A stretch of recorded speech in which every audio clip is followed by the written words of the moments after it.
Estamos en la Feria del Libro, transmitiendo en vivo desde nuestro estudio móvil.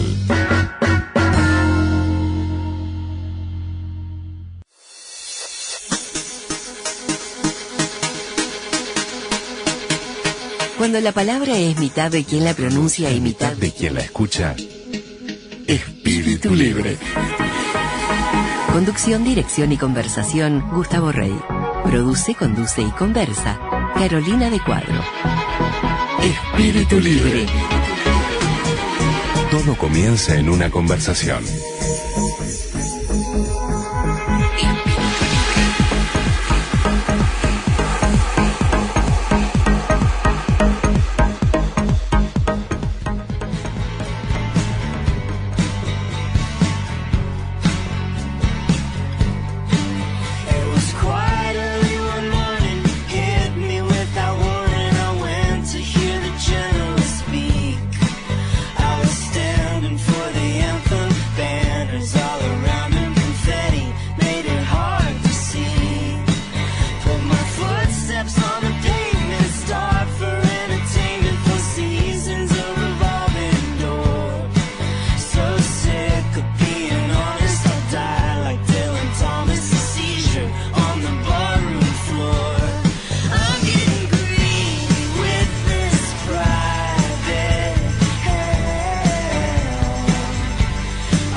Buenos días, buenas tardes, qué linda ubicación, Caro, que estamos, ¿eh? La verdad que sí, no sé a dónde debería hablar, Fede, a ver, acá ahí se te escucha lo ahí más se me bien, escucha, sí, bueno. sí. Bueno, frente a la Feria Internacional del Libro, en la Intendencia de Montevideo, tuve un pequeño ratito ahora de entrada y salida, no de recorrida, lo voy a hacer al terminar el programa. Aunque en la semana, a veces uno viene varias veces también a presentaciones y con más tiempo a buscar siempre algo que salió y alguna posibilidad, porque Las dos cosas valen la pena esta semana. Tiempo tenemos porque la 46ª feria del Sí, libro... nunca lo iba a decir, te Nunca lo lo ibas a dejé decir, decir, bueno, sí. me lo dejaste. Ya empezó el pasado viernes y está hasta el 13 de octubre, así que hay tiempo para venir, para pasear, para recorrerla. Estuvimos mirando ya, estuvimos en el stand de Random, también en el de Planeta, en el de Urano, que vamos a tener a la gente de Urano por acá en un Totalmente, ratito. sí. Está divina, hay un día espectacular además para venir, para pasear. La intendencia está hermosa, está súper colorida, con los colores de la diversidad, con los 300 años de Montevideo, así que es un paseo que vale la pena. Hay que hablar. Y bueno, mejor que hablar es empezar a hablar de libros con alguien que lo escribió, ¿no? Alguien que escribió, investigó. Yo recién estaba haciendo un poco de memoria. Segunda nota, el primero fue con el libro de Figueredo, de Eugenio Figueredo, con Diego Muñoz. Y en esta ocasión, Emiliano Seca escribió el libro El humo, la patria o la tumba. Es comunicador, periodista, escritor también, por el lado periodístico, por ahora capaz que Emiliano tenés algo más de narrativa que no conozco. Yo te conozco más como periodista investigador, ¿no? Bueno, buenas tardes para todos. Colega de radio, sí, del claro, Sol, por eso con iba a No decir, Toques un Nada, gusto que ¿no? nos reencontremos por acá, además me reencontré con otra gente conocida Sí. también por acá en la vuelta. Bueno, es un tema ese que decís para mí porque el periodismo que trabaja con los hechos, con la realidad, si querés, con...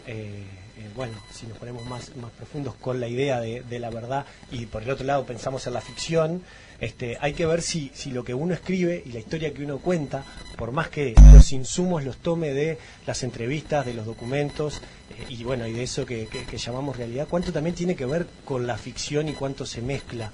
Claro. Para mí en esta historia particularmente además recurrí mucho a referencias culturales, de nuevo, de la ficción, del cine, de la Sí. literatura, de pensamiento, a propósito de, en este caso, el objeto del cigarrillo, y a su vez estaba el juicio y los documentos, y lo que la gente recuerda también, ¿no? Porque muchas de las cosas que acá se construyen, y acá te digo simplemente una cuestión del juicio, todos los documentos del juicio, por lo menos solo el laudo es público, y eso es porque Uruguay tomó la iniciativa, pero los documentos del juicio, el expediente, lo que sería un expediente del juicio, no se publicó, no es público, porque en este caso Philip Morris pretendía que no se publicara.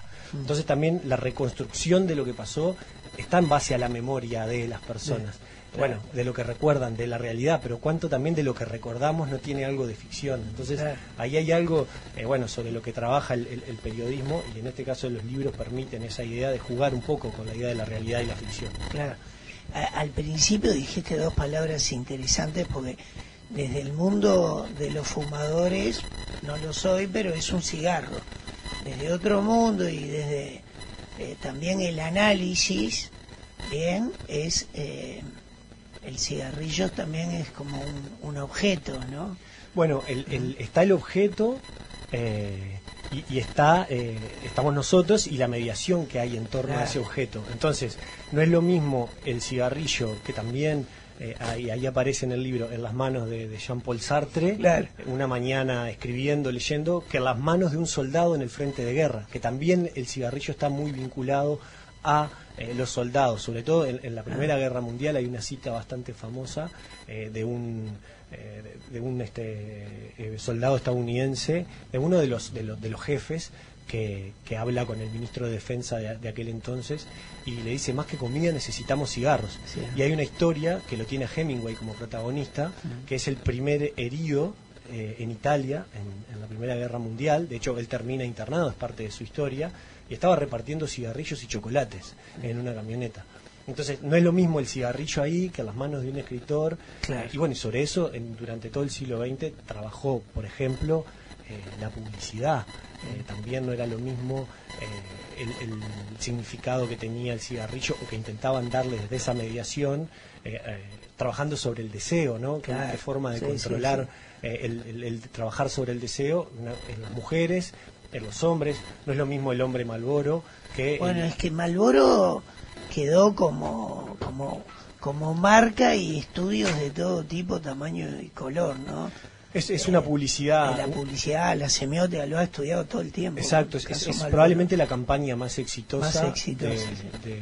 por lo menos de las tabacaleras seguro, que Claro. se inician en 1970. Y lo curioso de esto es que durante todo el siglo XX, y sobre todo a mediados del siglo XX, empieza un avance desde algunos estudios científicos que empezaron a asociar primero y después hablar de causa-efecto del cigarrillo con el cáncer de pulmón. Ahí está la historia de la epidemiología, la historia de esos grupos científicos, y también lo que hicieron las tabacaleras, que crearon su propio instituto científico, que crearon su propio instituto de lobby, y que en la década del 90 fueron cerrados, después de 2 grandes juicios que hubo en la década del 90.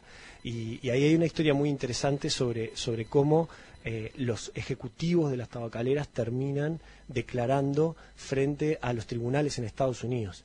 Las que llevan a los ejecutivos de las tabacaleras a declarar ante la justicia en Estados Unidos son las azafatas, porque las azafatas eran las que estaban expuestas al humo de segunda mano, que es la primera prohibición de fumar en espacios públicos cerrados. Bueno, las azafatas estaban en los aviones y eran las que estaban expuestas todo el tiempo, porque se fumaban los aviones hasta la década del 90.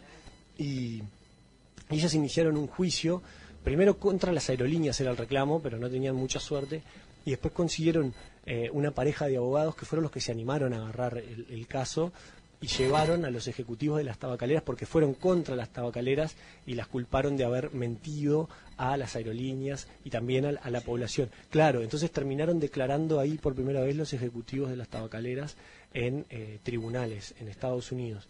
Ese fue como uno de los grandes juicios, que las tabacaleras después acuerdan con las azafatas no seguir adelante, o sea que las azafatas ganan ese juicio, y con ese dinero crearon un fondo de investigación para financiar investigaciones contra las consecuencias del humo del tabaco.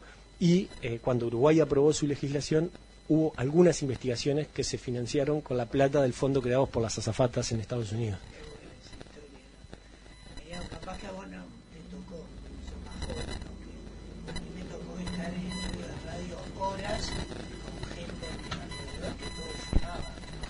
Sí, yo recuerdo, no en el trabajo específicamente, pero bueno, sí recuerdo en los lugares, en los boliches seguro, en los lugares donde uno iba a comer, ¿no? Que eso fue uno de los grandes miedos que tenían los bares aquí, los dueños de bares en Uruguay. Y después también en las casas, ¿no? En las casas se fumaba adentro, se fumaba después de un almuerzo familiar o en cualquier tipo de instancia, sí. Esa es como una de las imágenes más claras, que parece muy lejana, pero que fue acá nomás. Fútbol, alrededor de la cancha, figuras muy conocidas como Menotti. Sí. Se habrá tenido peso, bueno, campañas en el deporte, ¿no? Pensemos en la Fórmula 1 y los autos. Después se prohibieron los avisos de cigarrillo en Fórmula 1 también. Sí, hay una cuestión que es interesante para pensar con respecto al cigarrillo, y es la mirada sanitarista, la mirada sobre la salud, es la que finalmente terminó prevaleciendo en este tiempo y en el juicio incluso de Uruguay contra Philip Morris. Pero hay otras formas de mirar también ese objeto, como decíamos al principio, ¿no? También hay una relación con el deseo, con el placer, ¿no? Hay un ensayo que en el mismo momento que se aprueba el convenio marco del control del tabaco en el año 2003, que ese convenio es en el que se basa Uruguay y muchos otros países para aprobar su política antitabaco. En el momento en que Naciones Unidas firma ese convenio, varios estados lo suscriben, la Organización Mundial de la Salud es la que lo hace, Cristina Peri Rossi, la escritora y poeta uruguaya, publica un ensayo que se llamó Cuando fumar era un placer, y habla de su relación con el cigarrillo. Y dice una cosa muy interesante, porque ella cuenta cuándo empezó a fumar, cómo empezó a fumar, con quién, lo que representó en los momentos de su vida el cigarrillo, y finalmente cuenta que dejó de fumar. Y en un momento dice que es cierto que sube mejor las escaleras, que respira mejor, claro. pero que no sabe si es más feliz. Claro, sí. Y esa es otra pregunta. Dejó, ¿no?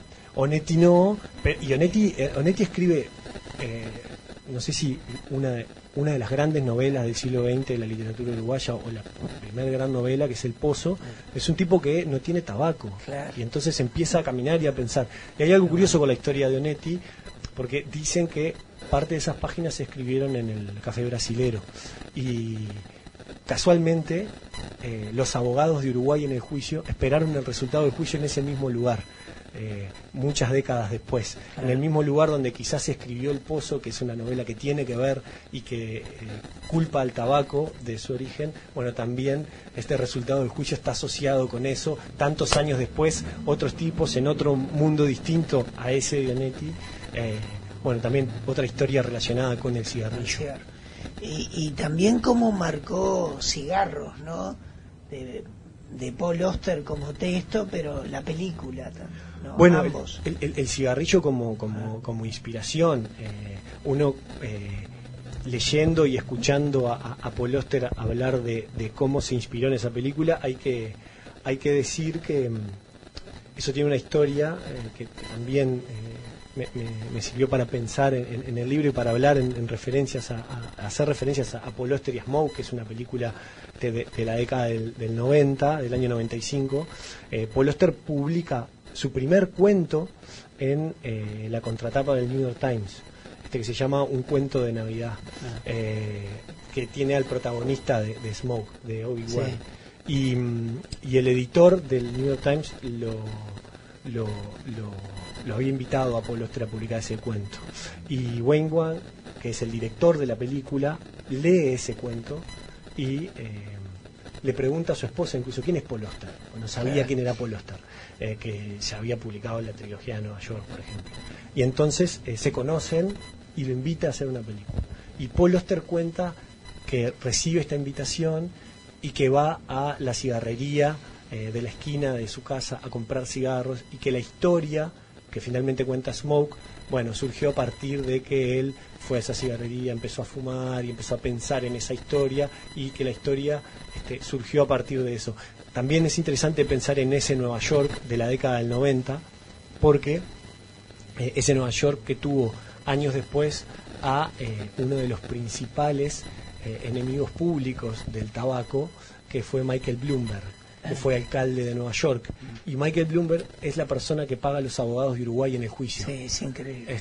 Entonces, bueno, cómo está todo relacionado, ese Nueva York, esa década del 90, esa historia, Paul Auster, y lo que pasa después con Michael Bloomberg como aliado de Uruguay. Y eso también nos permite pensar que la pelea de Uruguay fue una pelea que no dio Uruguay solamente, sino que ya venía desde otro lugar y que había otros grandes intereses vinculados a la salud, bueno, financiando también esta campaña. Bien. Emiliano, vamos a hacer una muy breve pausa y continuamos conversando. Te quiero pedir un poco de meterte en ese juicio que no me acuerdo quién fue el que tituló. Seguimos entonces. Bueno, vamos a una pausa y seguimos. La radio está pegada a la vida. Espíritu libre.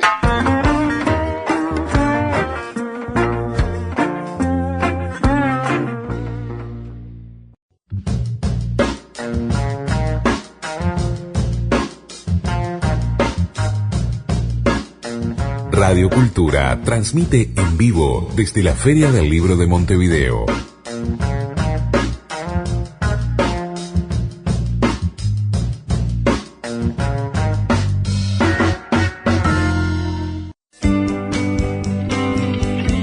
No alcanza con oír, es mejor escuchar. Espíritu libre.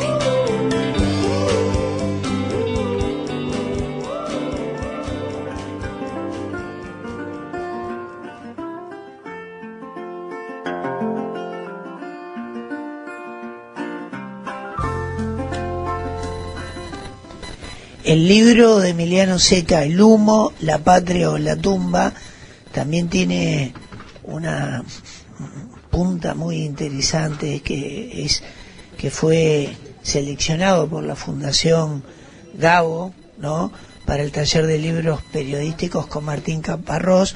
la Fundación Gao es por Gabriel García Márquez, ¿no? Y ahí estuviste, imagino que como periodista, un punto de alta emoción también, ¿no? Tu libro, la Fundación y Caparrós, había varios intereses, me imagino. Sí, en el camino del libro, además, Sí. Fui seleccionado para ese taller, que es para libros que estén ya en proceso de escritura, que estén avanzados. De hecho, hay que mandar un borrador. Entonces, fue interesante participar de esa instancia, más allá de esto que comentabas, de compartir una instancia con Caparrós y con otros periodistas de Hispanoamérica, Claro. porque el taller es para periodistas de Hispanoamérica, había españoles, colombianos, venezolanos, mexicanos también, argentinos, y pudimos charlar de los proyectos de cada uno. Claro, entonces, qué bueno. está la mirada de los demás sobre esto. Sí. Uno piensa que una historia de esta dimensión que tuvo el caso de Uruguay con Philip Morris sería conocida, y la verdad que mis compañeros del taller no la conocían.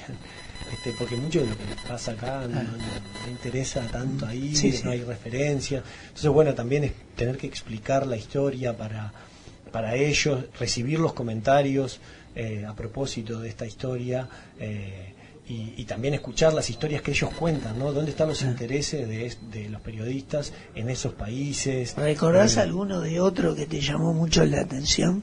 Sí, me llamó la atención, por ejemplo, había dos compañeros colombianos que tenían dos perfiles muy distintos, dos miradas muy distintas sobre Colombia, ¿no? No porque vieran dos países distintos, sino que sus intereses estaban enfocados. Uno quería contar, hacer un ensayo sobre cómo son los colombianos. Entonces había caminado por un montón de temas que tenían que ver con el deporte, con la relación con la música, con la relación con la comida, con el clima y el territorio y cómo eso influye.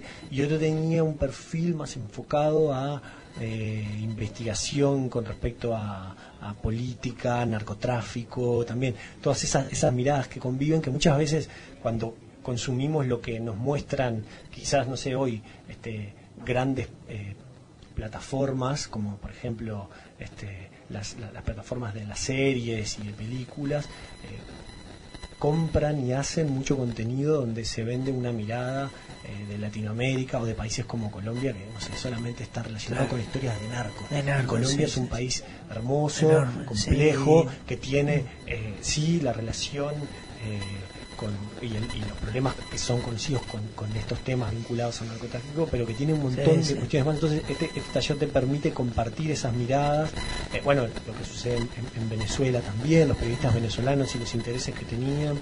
En España era totalmente distinta la mirada, periodistas que habían viajado mucho más por el mundo y que tenían ganas de contar, ¿no? Como crónicas de viajes o de miradas sobre lugares. La española tenía un proyecto que no se publicó, pero que era un libro sobre Taiwán, por ejemplo, y su vida en Taiwán. Bueno, y luego se le pide a Inés Bortagaray, es uruguaya, colega y hasta capaz que amiga tuya, sí, ¿no? sí, es una gran exacto. amiga, sí. A Martín Caparrós le pedís que escriba algo para el libro, le pide la editorial. No, eso es lo que él dice sobre el libro y sobre el proyecto en el taller. En el taller. Sí, porque trabajamos un día entero con el libro. Claro, qué bueno, ¿no? Y trabajamos específicamente sobre el texto y sobre el proyecto. Entonces ahí sí está la mirada de los compañeros y la mirada de Caparrós sobre el proyecto también. Y de hecho, por ejemplo, el título, una parte del título, porque después lo fui cambiando un poco, pero también surge de ahí, de las conversaciones con los compañeros. Y dice que en los países ricos se consume menos tabaco que en los pobres, ¿no? Dice él. Claro, bueno, sí, ahí hay una mirada que, de nuevo, ¿no? Está asociado no solo en el tabaco, sino también, la mirada más sanitarista que tenemos hoy de algunas cosas,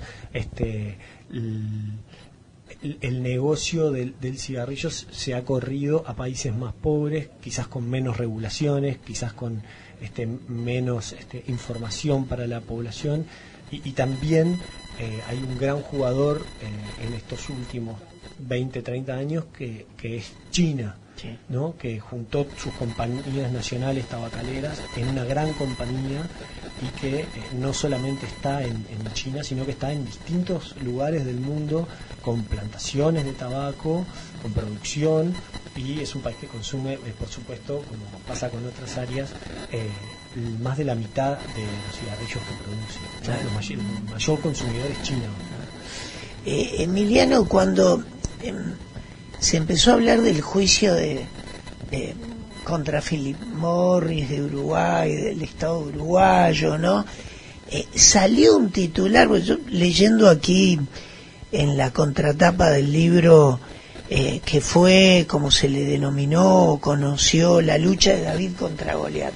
¿Eso fue un titular de algún portal o de algún diario?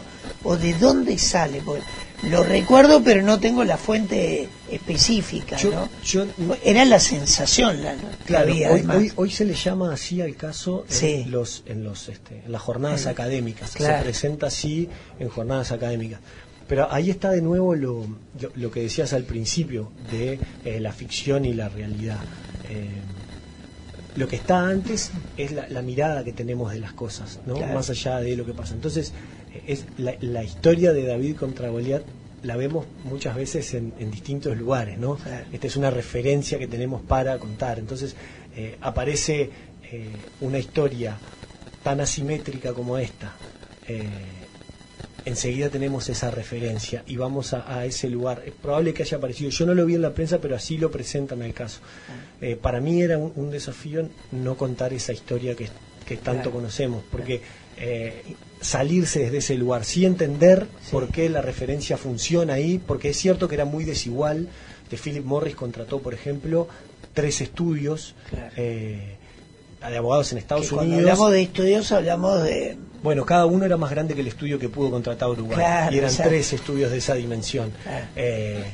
Bueno, ni que hablar la campaña de medios que podía hacer. Y además, una cuestión era para esta empresa tener un pleito en la justicia uruguaya, que eso pasó en los tribunales uruguayos, que llegó en un caso hasta la Suprema Corte de Justicia y en otro caso hasta el Tribunal de lo Contencioso Administrativo.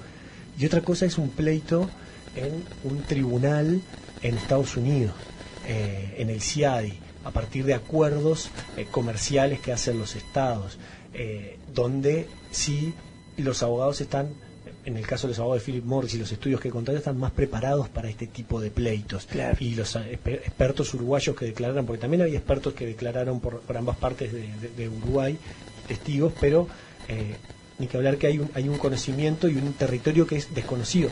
Este es el primer juicio que una tabacalera le hace a un Estado internacionalmente, y es el primer juicio internacional que tiene Uruguay contra una empresa multinacional como Philip Morris. ¿Lo estuviste siguiendo en tiempo presente, la información paso a paso, o fue motivo de investigación posterior? No lo seguí paso a paso al caso, lo seguí en algunas instancias judiciales que hubo acá en Uruguay, y después parte de lo que me interesaba con este tema era volver sobre la historia. Claro. De hecho yo tengo el prólogo, lo escribe Santiago Pereira Campos, que es uno de los expertos que participó en el caso, pero además a quien conozco personalmente, y había ahí algunas conversaciones que habíamos tenido a propósito del caso, y claro, él contaba ese escenario en el que tuvo que declarar y cómo era la historia. Entonces ahí es un poco cómo va germinando la idea de volver a contar este caso, que es lo que pasa un poco, me parece, con muchas de las historias, que es que una vez que pasan y termine, parece que se terminó y ya no hay nada más para hacer. Sí, y a veces lo más interesante es como volver a pasar por ahí, por la memoria, por los documentos, por lo que se escribió, y a pensar de nuevo el tema de otra manera, ¿no? Porque es eso, podía haber sido solamente la historia del juicio, pero a mí me interesaba más usar el juicio como excusa, quizás, y esto no lo digo peyorativamente, para hablar de muchas otras cosas que hay en torno a esto, y al rol de las corporaciones, el vínculo que tenemos con, en este caso con el cigarrillo, con los objetos, el deseo, también la soberanía, que es el gran tema de esto, ¿no? Bueno, porque esa es la discusión detrás del juicio. Si un Estado puede, si nos sacamos a Philip Morris y a Uruguay, pero hablamos de una empresa multinacional que lleva a un Estado un juicio internacional porque no está de acuerdo con las políticas que ese Estado aplica. Bueno, eso es una gran discusión de este tiempo, que es la soberanía de los Estados para aplicar las leyes que consideran que son mejores para su población y que votan los parlamentos y que definen los poderes ejecutivos, y que las empresas quieren discutir en ese tipo de terrenos. Bien. Emiliano, bueno, sale a través de Penguin Random House. El humo, la patria de la tumba, es muy bueno, el título también. Salió en algún momento Sí. en relación a todo lo que contás, además. Sí, fue un título que apareció un poco en el taller y otro poco se terminó de cerrar acá para mí. Ah, también en el taller salió. Sí, me parecía que bueno, que Ahí tenía que tuviste ver que con el explicarle. tema. Y también lo estructuré de alguna manera así al libro. El libro tiene pequeños capítulos, El humo, pero tiene 3 ¿no? grandes capítulos que son esos. El del humo, la patria y la tumba son los 3 capítulos del libro. Bueno, muchas gracias, Emiliano. Está en todas las librerías y está en la Feria del Libro, ¿no? Sí, muchas gracias a vos, Gustavo, por la invitación. Un placer la charla. Y la historia puede continuar también en otros países o con otras miradas, ¿no? Sí, el libro se va a publicar el año que viene en el Mapa de las Lenguas y va a ser editado en España, en México, en Colombia y en otros países. Bueno, muchas gracias. Gracias a ustedes.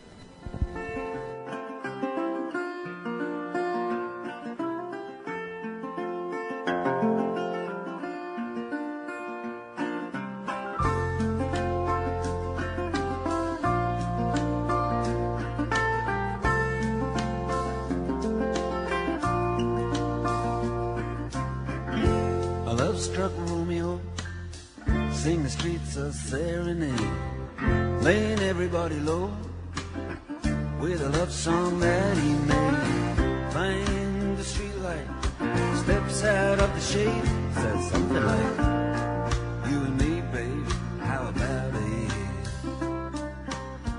Juliet says, "Hey, it's Romeo. You nearly give me a heart attack." La radio está pegada a la vida.